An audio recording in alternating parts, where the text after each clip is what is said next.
ಈಗ ಎಲ್ಲರೂ ಕೂಡ ಎದ್ದೆತ್ಕೊಳ್ಬೇಕು. ನಾಳೆ ಭಾಗದಲ್ಲಿರುವವರೆಲ್ಲೂ ಎಲ್ಲರೂ ಕೂಡ ಎದ್ದೆತ್ಕೋಬೇಕಾಗಿ ನಮ್ಮಲ್ಲಿ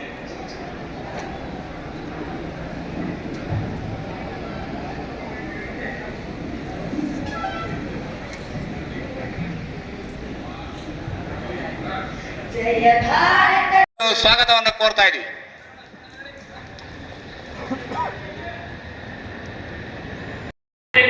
ನಾನು ಆಶಿಸುತ್ತೇನೆ. ಅದೇ ರೀತಿಯಲ್ಲಿ ಈ ಪಾವಗಡ ತಾಲೂಕಿನಲ್ಲಿ ಸರ್ಕಾರಿ ಅನುದಾನಿತ ರಹಿತ ಒಟ್ಟು 335 ಶಾಲೆಗಳಿವೆ. ಒಟ್ಟು 29,891 ವಿದ್ಯಾರ್ಥಿಗಳು ಇಲ್ಲಿ ಅಭ್ಯಾಸ ಮಾಡುತ್ತಿದ್ದಾರೆ. ಪ್ರಾಥಮಿಕ ಶಾಲೆಗಳಲ್ಲಿ 815 ಶಿಕ್ಷಕರು ಸರ್ಕಾರಿ ಶಾಲಾ ಶಿಕ್ಷಕರ ಹುದ್ದೆಗಳನ್ನು ಹೊಂದಿವೆ. ಅದೇ ರೀತಿಯಲ್ಲಿ ಪ್ರೌಢಶಾಲೆಯಲ್ಲಿ 100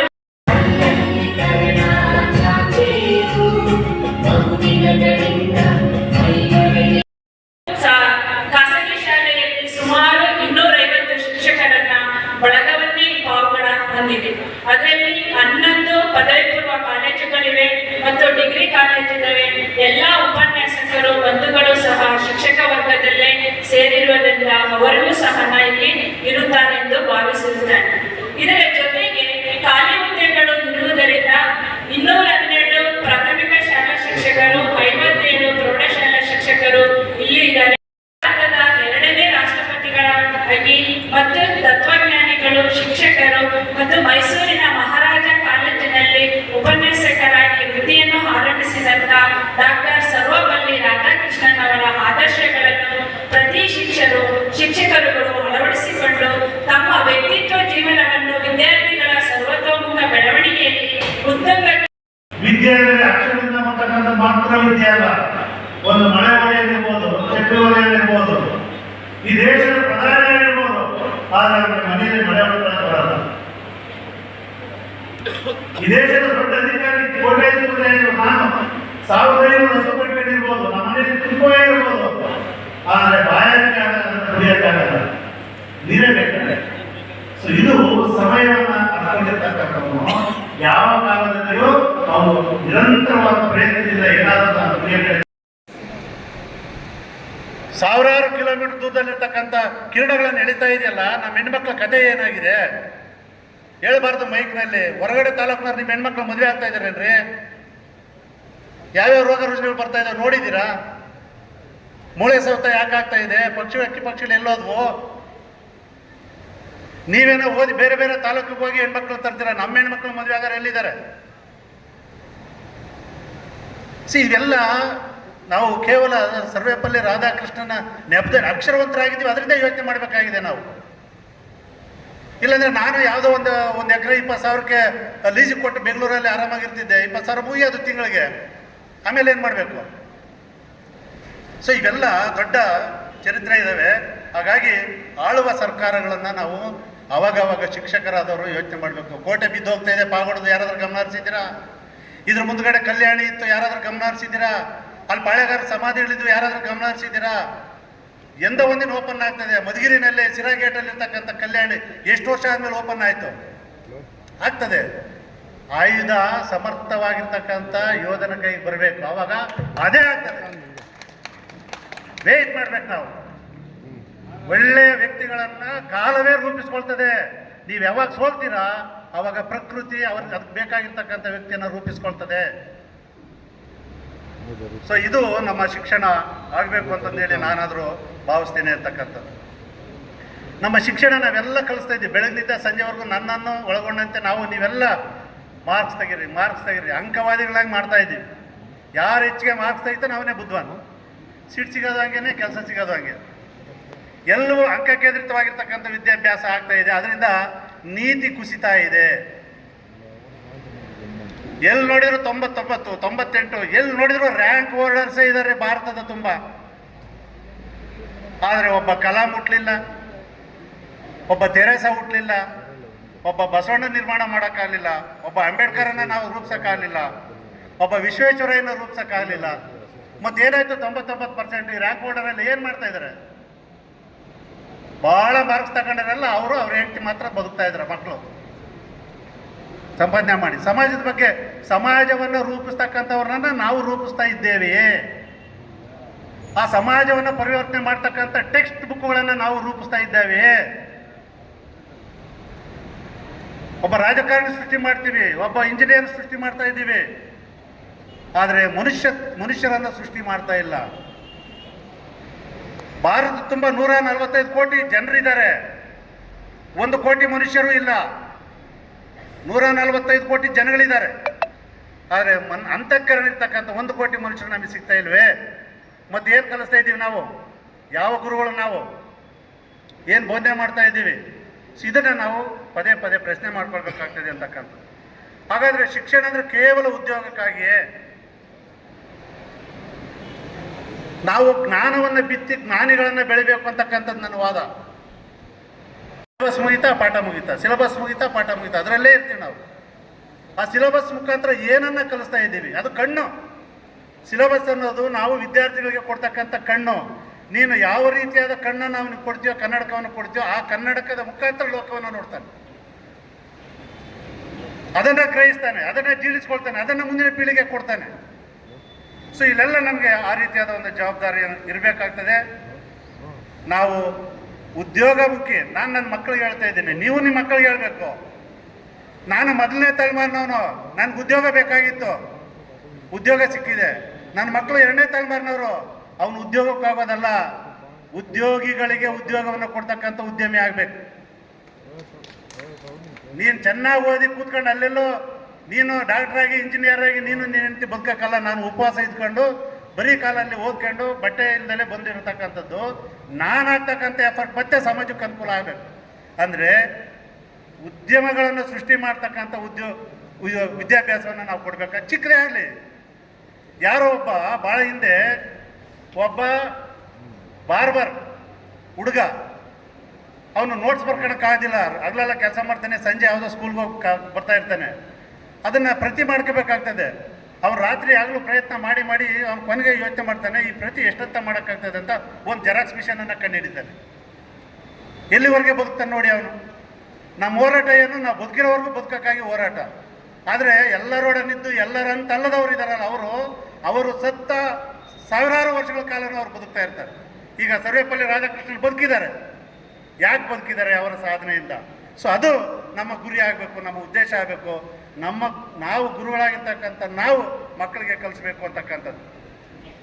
ಸೊ ಹಾಗಾಗಿ ಮಕ್ಕಳಿಗೆ ನಾವು ಕೌತುಕಗಳನ್ನು, ಕುತೂಹಲಗಳನ್ನು ನಿರ್ಮಾಣ ಮಾಡಬೇಕು, ಅಚ್ಚರಿಗಳನ್ನು ನಿರ್ಮಾಣ ಮಾಡಬೇಕು. ಅವ್ರಿಗೆ ಹಲವಾರು ಬಾಗಿಲುಗಳನ್ನು ತೆರಿಬೇಕು. ಕೇವಲ ಮಾರ್ಕ್ಸ್ ಬಾಗಿಲು ಮಾತ್ರ ತೆಗೆಯೋದಲ್ಲ, ಬದುಕೋದಕ್ಕೆ ಇರ್ತಕ್ಕಂಥ ಅನೇಕ ಡೋರ್ಗಳನ್ನು ನಾವು ಓಪನ್ ಮಾಡಿದರೆ ಯಾರೋ ಒಬ್ರು ಏನೋ ಒಂದು ಗುರಿಯನ್ನು ಮುಟ್ತಾರೆ ಅಂತ ಪದೇ ಪದೇ ನಾವು ಹೇಳ್ತೀವಿ. ಟೈಮ್ ಈಸ್ ಮನಿ, ಕಾಲವೇ ಸಂಪತ್ತು, ಸದುಪಯೋಗ ಪಡ್ಕೋಬೇಕು.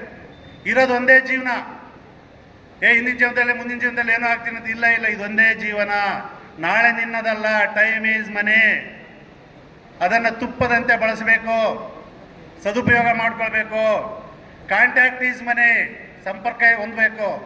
ಇವತ್ತು ನಗರದಲ್ಲಿ ಬೆಂಗಳೂರು, ಕೋಲ್ಕತ್ತಾ ಅಥವಾ ಈ ರೀತಿಯಾದ ನಗರಗಳಲ್ಲಿ ಪ್ರತಿ ಸ್ಕೂಲಲ್ಲಿ ಒಬ್ಬರನ್ನು ಬೇರೆ ಕಡೆ ಜನಿಸ್ತೀನಿ ಅಂತಾನೆ. ನೋಡ್ರಿ ಅವನು ಸಾಹಸ. ಈ ಭೂಮಿ ಬಿಟ್ಟು ನಿಂತ್ಕೊಳಕ್ಕೆ ನನಗೆ ಒಂದಡಿ ಜಾಗ ಕೊಡಿ, ಸನ್ನೆಯನ್ನು ಕಂಡಿಡ್ದಾನೆ ಅವನೇ, ಸನ್ನೆಯಿಂದ ಮೀಟಿ ಈ ಭೂಮಿಯನ್ನು ಬೇರೆ ಕಡೆಗೆ ನಾನು ತಳ್ತೀನಿ ಅಂತಕ್ಕಂಥ ಮಾತನ್ನು ಹೇಳ್ತಾರೆ. ಸೊ ಈ ರೀತಿಯಾದ ಒಂದು ನಂಬಿಕೆಯನ್ನು ನಾವು ಮಕ್ಕಳಲ್ಲಿ ಹುಟ್ಟಾಕಬೇಕು ಅಂತಕ್ಕಂಥದ್ದು. ಒಬ್ಬ ಡಾಕ್ಟ್ರು, ಇಂಜಿನಿಯರ್ ಇವರೆಲ್ಲ ಇದ್ದಾರಲ್ಲ, ಶ್ರೀಮಂತ ಇವರು ಸೃಷ್ಟಿ ಮಾಡೋದ್ರ ಜೊತೆಗೆ ಈ ರೀತಿಯಾದ ಜನಗಳನ್ನು ನಾವು ಸೃಷ್ಟಿ ಮಾಡಬೇಕಾಗ್ತದೆ. ಹಾಗಾಗಿ ಇಲ್ಲದೇ ಇರೋ ಕಾರಣದಿಂದ ಹಳ್ಳಿಗಳೆಲ್ಲ ಸೊರಗ್ತಾ ಇದ್ದಾವೆ, ಅವರು ವೃದ್ಧಾಶ್ರಮಗಳಾಗ್ತಾ ಇದ್ದಾವೆ, ಅಲ್ಲಿ ಅಸಹಾಯಕರು ಮಾತ್ರ ಬದುಕ್ತಾ ಇದ್ದಾರೆ. ಹಾಗಾಗಿ ನಮ್ಮ ವಿದ್ಯೆ ಕಲ್ತಿರ್ತಕ್ಕಂಥವ್ರು ಉದ್ಯೋಗವನ್ನು ಹರಿಸ್ಕೊಂಡು ಹೋಗ್ತಾ ಇದ್ದೀವಲ್ಲ, ಉದ್ಯೋಗ ಸಿಕ್ಕಿದ್ರೆ ಓಕೆ, ಇಲ್ಲಾಂದರೆ ಊರಲ್ಲಿ ದುಡಿಮೆ ಮಾಡಬೇಕು. ಶ್ರಮ ಬಿದ್ದಲ್ಲಿ 15,000ಕ್ಕೋ 10,000ಕ್ಕೋ ರಾತ್ರಿಯಾಗಲೂ ಕೆಲಸ ಮಾಡ್ತಾರೆ ಬೇರೆಯವರ ಮನೆಯಲ್ಲಿ ಗುಲಾಮರಾಗಿ. ಆದರೆ ತಮ್ಮ ಹೊಲಗಳಲ್ಲಿ ಕೆಲಸ ಮಾಡ್ತಕ್ಕಂಥ ಸಂಖ್ಯೆ ಕಡಿಮೆ ಆಗಿದೆ, ಮಾಡಬೇಕಾಗಿದೆ. ನೋಡಿ, ಒಬ್ಬ ಅಭಿಯಂತ್ರ, ಅವ್ನು ಯಾರೂ ಕಲಿಸಿಲ್ಲ. ದಿನ ನಮ್ಮ ತಾಯಿ ನಿಮ್ಮ ತಾಯಿ ಎಲ್ಲರೂ ಅಡುಗೆ ಮಾಡ್ತಿದ್ರಲ್ವ, ಯಾರೋ ಒಬ್ಬನಿಗೆ ಕುತೂಹಲ ಮೂಡ್ತದೆ, ಕೆಳಗೆ ಬೆಂಕಿ ಹಾಕಿದರೆ ಒಳಗಡೆ ನೀರು ಕಾದ್ರೆ ಅಬೆ ಯಾಕೆ ಪ್ಲೇಟ್ ಮುಂದಕ್ಕೆ ಹೋಗ್ಬೇಕು ಅಂತಂದೇಳಿ ಕೊನೆಗೆ ಅವನು ಅದರ ಮುಖಾಂತರ ಅದಕ್ಕೆ ಶಕ್ತಿಯನ್ನು ಕಂಡಿಡಿದು ಅಭಿಯಂತ್ರವನ್ನೇ ಕಂಡುಹಿಡಿತಾನೆ. ಯಾರೋ ಒಬ್ಬ ಮೇಲೆ ಕಲ್ಲೆಸಿತಾನೆ, ಕೆಳಗಡೆ ಬೀಳ್ತದೆ, ಅವನು ಹೇಳ್ತಾನೆ ಭೂಮಿಗೆ ಗುರುತ್ವಾಕರ್ಷಣ ಶಕ್ತಿ ಇದೆ ಅಂತ. ಇವರೆಲ್ಲ ಎಲ್ಲೋ ಕಲ್ತರು, ಯಾರು ಗುರುಗಳು? ಹಾಗಾದ್ರೆ ಮುಂಚೆ ಅವನಿಗಿಂತ ಮುಂಚೆ ಕಲ್ಲು ಕೆಳಗಡೆ ಬೀಳ್ತಿರ್ಲಿಲ್ವ, ಹಣ್ಣು ಕೆಳಗಡೆ ಬೀಳ್ತಿರ್ಲಿಲ್ವಾ? ನಮಗೆ ಗೊತ್ತಿರುವ ಜ್ಞಾನಕ್ಕೆ ನಾವು ಥಿಯರಿಗಳನ್ನು ರೂಪಿಸ್ಬೇಕು, ಸಿದ್ಧಾಂತಗಳನ್ನು ರೂಪಿಸ್ಬೇಕು. ಹಾಗಾಗಿನೇ ಯಾರೋ ಒಬ್ಬ ಸ್ನಾನ ಮಾಡಕ್ಕೆ ಹೋಗ್ತಾನೆ, ದಿನ ನಾವು ನೀವೆಲ್ಲ ಸ್ನಾನ ಮಾಡ್ತಿದ್ವಿ, ಅವ್ನು ಸ್ನಾನ ಮಾಡಕ್ಕೆ ಹೋಗ್ತಾನೆ, ತೊಟ್ಟಿಗೆ ಬಿದ್ದ ತಕ್ಷಣ ನೀರು ಚೆಲ್ತಾರೆ, ಅವಾಗ ಅವನು ಯುರೇಕ ಅಂತ ಓಡ್ ಬರ್ತಾನೆ. ಏಕಕಾಲದಲ್ಲಿ ಎರಡು ವಸ್ತುಗಳು ಒಂದು ಸ್ಥಳವನ್ನು ಆಕ್ರಮಿಸಲಾರವು ಅಂತಕ್ಕಂಥ ಒಂದು ಥಿಯರಿನ ಹೇಳ್ತಾರೆ, ಒಂದು ಪ್ರಮೇಯವನ್ನು ಕಟ್ಟಿಕೊಡ್ತಾರೆ. ಮತ್ತು ಅವಾಗ ಆ ಮಗು ಮುಂದೆ ಸಮಾಜ ಘಾತಕ ಕೆಲಸದಲ್ಲಿ ನಿರತನಾಗ್ತಾನೆ. ಅದರ ಅಪೇಕ್ಷೆ ಯಾವುದು, ಅದರ ಆಕಾಂಕ್ಷೆ ಯಾವುದು, ಅದನ್ನು ನೋಡಿ ನಾವು ಹೇಳ್ತಾ ಇಲ್ಲ.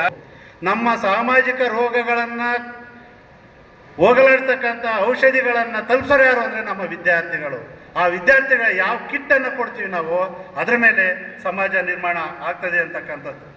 ಇನ್ನೂ ಒಂದು ಮಾತು ನಮ್ಮ ಮೇಷ್ಟ್ರುಗಳು ಹೇಳ್ತಾ ಇದ್ರು, ಎಂಡದಂಗೆ ನೋಡೆಯ ಕುಡಿಯೋರೆಲ್ಲ ಕೆಟ್ಟವರಲ್ಲ, ಎಂಡದಂಗಡಿಗೆ ಹೋಗಿ ಕೆಟ್ಟವರಿಗಿಂತ. ಈ ಮಾತು ನಿಮಗೆ ಸ್ವಲ್ಪ ಜೀರ್ಣಿಸ್ಕೊಳ್ಳೋಕೆ ದುಸ್ತಾರ ಆಗ್ತದೆ.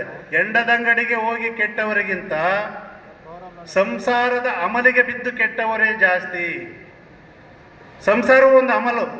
ಅಗಾಧವಾದ ಮೇಷ್ಟ್ರುಗಳಿದ್ದಾರೆ, ಎಂತೆಂಥ ಪ್ರತಿಭಾವಂತರಿದ್ದಾರೆ. ಆದರೆ ಅವರು ನಾನು ಉದ್ಯೋಗ ಸಿಕ್ಕಿದ ಮೇಲೆ ನನ್ನ ಪ್ರತಿಭೆಯನ್ನು, ನನ್ನ ಶಕ್ತಿ ಸಾಮರ್ಥ್ಯ ಏನಂತ ಕೆಲಸ ಮಾಡೋಕ್ಕೆ ಹೋಗೋದಿಲ್ಲ. ದಿನನಿತ್ಯದ ದೈನಂದಿನ ಆಶಾ ಆಕಾಂಕ್ಷೆಗಳನ್ನು ಪೂರೈಸೋದ್ರಲ್ಲೇ ಜೀವನವನ್ನು ಕಳೆದವರು. ಸಮಾಜಕ್ಕೆ ಕೊಡುಗೆಯನ್ನು ಕೊಡೋದಕ್ಕೆ ಅಗಾಧವಾದ ಶಕ್ತಿ ಇರ್ತದೆ. ಹಾಗಾಗಿ ಗಂಡನಿಗೆ ಹೆಂಡತಿ ಇರ್ಬೋದು, ಹೆಂಡತಿ ಗಂಡ ಇರ್ಬೋದು, ಮಕ್ಕಳಿರ್ಬೋದು, ಇವೆಲ್ಲ ಅಫೀಮೆ. ಯಾವುದನ್ನು ಹೆಚ್ಚು ಓಲೈಸಿ ಹೋಗ್ತೀವೋ ಅದು ಅಫೀಮೆ. ಕೇವಲ ಇದನ್ನೆಲ್ಲೋ ಇಲ್ಲ ಅಫೀಮು, ಇದರೆಲ್ಲದರಲ್ಲೂ ಇದೆ. ಇವುಗಳಿಂದ ಅಂತರವನ್ನು ಕಾಪಾಡ್ಕೊಂಡಾಗ ಸಮಾಜವನ್ನು ಬದಲಾವಣೆ ಮಾಡೋದಕ್ಕೆ ಸಾಧ್ಯ ಆಗ್ತದೆ ಅಂತಕ್ಕಂಥದ್ದು. ಹೀಗಾಗಿ ಈ ಕಾರಣದಿಂದ ಶಾಲೆಗಿಂತ ಟ್ಯುಟೋರಿಯಲ್ ಜಾಸ್ತಿ ಆಗ್ತಾ ಇದೆ, ಕೋಚಿಂಗ್ ಸೆಂಟರ್ ಜಾಸ್ತಿ ಆಗ್ತದೆ. ನಿಮ್ಮ ಬಾಲ್ಯದಲ್ಲಿ ನೆನೆಸ್ಕೊಂಡ್ರೆ ಯಾರಿಗೆ ಟ್ಯೂಷನ್ ಮಾಡ್ತಾಯಿದ್ರು? ದಡ್ಡನಿಗೆ ಮಾತ್ರ ಟ್ಯೂಷನ್ ಮಾಡ್ತಾಯಿದ್ರು. ಇವತ್ತು ನಾವು ನೀವು ನಿರರ್ಥಕ. ನಾವೇನೇ ಪಾಠ ಮಾಡಲಿ 99% ತೆಗಿಲಿ, ಮುಗೀತು ಒಂದು 2 ನಿಮಿಷದಲ್ಲಿ. 5 ನಿಮಿಷ ಟೈಮ್ ಕೊಟ್ಟಿದ್ದಾರೆ, ನಾನು 2 ಅಂದ್ಕೊಂಡಿದ್ದೆ. ಅವ್ರನ್ನ ಕೋಚಿಂಗ್, ಇವಾಗ ಎಲ್ಲರೂ ಕೋಚಿಂಗ್, ಕಾಲೇಜುಗಳಿಗಿಂತ ಜಾಸ್ತಿ ಕೋಚಿಂಗ್ ಸೆಂಟರ್ಗಳಿದೆ. ಬೆಂಗಳೂರಲ್ಲಿ ಯಾವುದೇ ಮಾಡಿ ಮೇಲೆ ನೋಡಿ ನೀವು ಕೋಚಿಂಗು. ಹಾಗಾದರೆ ಲಕ್ಷ ಸಂಬಳ ಕೊಟ್ಟು ಯೂನಿವರ್ಸಿಟಿ ನಮ್ಮನ್ನ ಯಾಕೆ ಇಟ್ಟಿದ್ದಾರೆ? ಲಕ್ಷಗಳು ಕೊಟ್ಟು ನಿಮ್ಮನ್ನ ಯಾಕೆ ಇಟ್ಟಿದ್ದಾರೆ? ನಾವೇನು ಮಾಡ್ತಾ ಇದ್ದೀವಿ? ಯಾವುದೋ BA BSc ಫೇಲ್ ಮಾಡ್ಕೊಂಡು ಬಂದು 4-5 ಗೈಡ್ ಓದ್ಕೊಂಡು 6ನೇ ಗೈಡ್ ಬರೀತಕ್ಕಂಥ ಕೋಚಿಂಗ್ ಸೆಂಟರ್ಗಳು ಯಾಕೆ ಮಕ್ಕಳು ಹೋಗ್ತಾ ಇದ್ದಾರೆ? ಇದನ್ನೆಲ್ಲ ನಾವು ಯೋಚನೆ ಮಾಡಬೇಕಾಗ್ತದೆ. ಸೊ ಹಾಗಾಗಿ ಆಸ್ಪತ್ರೆಗಳ ಸಂಖ್ಯೆ ಜಾಸ್ತಿ ಆಗ್ತವೆ, ಅವನ್ನ ಕಡಿಮೆ ಮಾಡಿಸಿ. ವೃದ್ಧಾಶ್ರಮಗಳು ಜಾಸ್ತಿ ಆಗ್ತಿದ್ದಾವೆ, ಅವನ್ನ ಕಡಿಮೆ ಮಾಡಿಸಿ. ಲಾಯರ್ಗಳು ಜಾಸ್ತಿ ಆಗ್ತಾ ಇದ್ದಾರೆ, ಅವ್ರನ್ನ ಕಡಿಮೆ ಮಾಡಿಸಿ. ಪೊಲೀಸ್ ಸ್ಟೇಷನ್ ಜಾಸ್ತಿ ಆಗ್ತಿದ್ದಾವೆ, ಅವುಗಳು ಕಡಿಮೆ ಆಗಬೇಕು.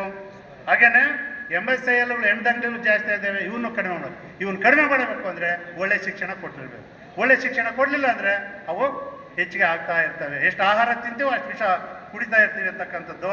ಸೊ ಇಲ್ಲೆಲ್ಲ ನಾನು ಇನ್ನೂ ಹಲವಾರು ವಿಚಾರಗಳನ್ನು ಮಾತನಾಡಬೇಕಾಗಿದ್ದಿದೆ. ತೊಂದರೆ ಇಲ್ಲ, ನಾವು ಬೇರೆ ಬೇರೆ ಸಂದರ್ಭದಲ್ಲಿ ಮಾತನಾಡೋಕ್ಕೆ ಸಾಧ್ಯ ಆಗ್ತದೆ.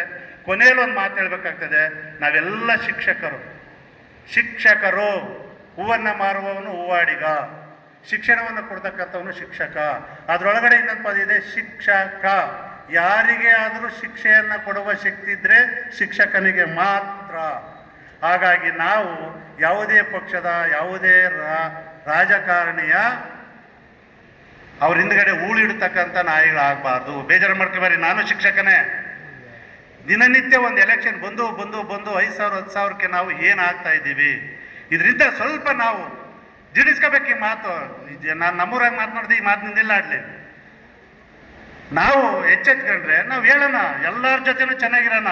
ಅವ್ರಿಗೇನು ಹೇಳ್ಬೇಕು ನಾವು? ನಮ್ಮ ಊರಿಗೆ ಏನು ಬೇಕು, ನಮ್ಮ ತಾಲೂಕಿಗೆ ಏನು ಬೇಕು, ಜನಗಳಿಗೆ ಬೇಕು, ಅದನ್ನು ಹೇಳೋದಕ್ಕಿಂತ ನನಗೇನು ಬೇಕು ಅನ್ನೋದು ಮಾತ್ರ ಹೇಳ್ತಿರ್ತೀವಿ. ನಿಮ್ಗೆಲ್ಲರಿಗೂ ಆ ಶಕ್ತಿ ಇದೆ, ಪರಿವರ್ತನೆ ಮಾಡಿ. ನಾನು ಹಲವಾರು ಕಡೆ ಸುತ್ತಿದ್ದೇನೆ. ನಮ್ಮ ರಾಜ್ಯ ಯಾಕೆ ಹಿಂದುಳಿತಾ ಇದೆ ಅಂತಕ್ಕಂಥದ್ದಕ್ಕೆ ಹಲವಾರು ಕಾರಣಗಳಿದ್ದಾವೆ. ಇದು ಸ್ಟೇಜೆಲ್ಲ ಮಾತನಾಡೋದಕ್ಕೆ ನಿಮಗೆ ಅದನ್ನು ಬದಲಾಯಿಸ್ತಕ್ಕಂಥ ಶಕ್ತಿ ನಿಮಗಿದೆ. ಆ ಕೆಲಸವನ್ನು ನೀವು ಮಾಡಬೇಕು ಅಂತಕ್ಕಂಥದ್ದನ್ನು ನಾನು ಮಾತನಾಡ್ತಾ, ಸೊ ಹೀಗಾಗಿ ಒಬ್ಬ ಶಿಕ್ಷಕ ಸಾಮಾಜಿಕ ರೋಗ ರುಜಿನಗಳ ನಿವಾರಕನಾಗಬೇಕು ಅಂತಕ್ಕಂಥ ಮಾತನ್ನು ಹೇಳ್ತಾ, ಹೆಚ್ಚಿಗೆ ಮಾತನಾಡಿದರೆ ಮಾತೇ ಮಲಿನ ಆಗ್ತಾಯಿದೆ, ಸಂವಾದಗಳು ಸಂಘರ್ಷಕ್ಕೆ ದಾರಿ ಆಗ್ತಾಯಿದ್ದಾವೆ, ಚರ್ಚೆ ಅಂತಕ್ಕಂಥದ್ದೇ ಒಂದು ಕೊಚ್ಚೆ ಆಗ್ತಾಯಿದೆ, ಆಹಾರ ಎಲ್ಲ ವಿಷ ಆಗ್ತಾಯಿದೆ. ಇಂಥ ದುರಿತ ಕಾಲದಲ್ಲಿ ಇಷ್ಟೊಂದು ಜನ ಶಿಕ್ಷಕರನ್ನು ನಾವೆಲ್ಲ ಒಂದು ಕಡೆ ಕೂತ್ಕೊಂಡಿದ್ದೀವಲ್ಲ, ಅದೇ ಒಂದು ಸಂತೋಷ. ಯಾರೋ ಒಬ್ಬ ಅಭಿವೃದ್ಧಿ ಆಗಿರ್ತಕ್ಕಂಥ ದೇಶದಲ್ಲಿ ಅದರ ಎದುರಾಳಿನ ದೇಶ ನೋಡ್ತಾ ಇರ್ತಂತೆ. ಭಾರತದಲ್ಲಿ ಶಿಕ್ಷಕರ ದಿನಾಚರಣೆ ಯಾವತ್ತು ಮಾಡ್ತಾರೆ ನೋಡಿ, ಅವತ್ತು ಎಲ್ಲೆಲ್ಲಿ ಶಿಕ್ಷಕರ ಸಭೆ ಸೇರ್ತಾರೆ ಅವ್ರನ್ನ ಮುಗಿಸಿಬಿಟ್ರೆ ಆ ದೇಶದ ಶಕ್ತಿಯೇ ಕುಂದೋಗ್ತದೆ ಅಂತ. ಅಷ್ಟು ಶಕ್ತಿ ನಮಗಿದೆ, ನಮಗೆ ಗೊತ್ತಿಲ್ಲ ಅಷ್ಟೇ. ಹೊರಗಡೆ ದೇಶದಲ್ಲಿ ಎದುರ್ಕೊಳ್ತಾರೆ, ನಾವು ಎದುರ್ಕೊಳ್ಳೋದಿಲ್ಲ. ಸೊ ಈ ಎಲ್ಲ ಎಚ್ಚರಿಕೆಯಿಂದ ನಾವು ನಮ್ಮ ಜವಾಬ್ದಾರಿಯನ್ನು ನಿಭಾಯಿಸಬೇಕಾಗ್ತದೆ. ಜನರ ಕಣ್ಣೀರನ್ನು ಒರೆಸ್ತಕ್ಕಂಥ ಕೆಲಸವನ್ನು ನಾವು ಮಾಡಬೇಕಾಗ್ತದೆ. ಮಕ್ಕಳನ್ನು ಅಂಕ ಕೇಂದ್ರಿತದಿಂದ ಬಿಡುಗಡೆಗೊಳಿಸಿ ಅವರನ್ನು ನೈತಿಕ ಕೇಂದ್ರಿತವಾದ ಶಿಕ್ಷಣದ ಕಡೆ ನಾವು ಕರ್ಕೊಂಡೋಗ್ಬೇಕಾಗಿರ್ತಕ್ಕಂಥ ಜವಾಬ್ದಾರಿ ಇದೆ ಅಂತ ಹೇಳ್ತಾ, ಒಂದೆರಡು ಅಥವಾ ಒಂದು 5-10 ನಿಮಿಷಗಳ ಕಾಲ ನಿಮ್ಮ ಜೊತೆ ಮಾತನಾಡೋದಕ್ಕೆ ಅವಕಾಶ ಮಾಡಿಕೊಟ್ಟೆ ಅಂತ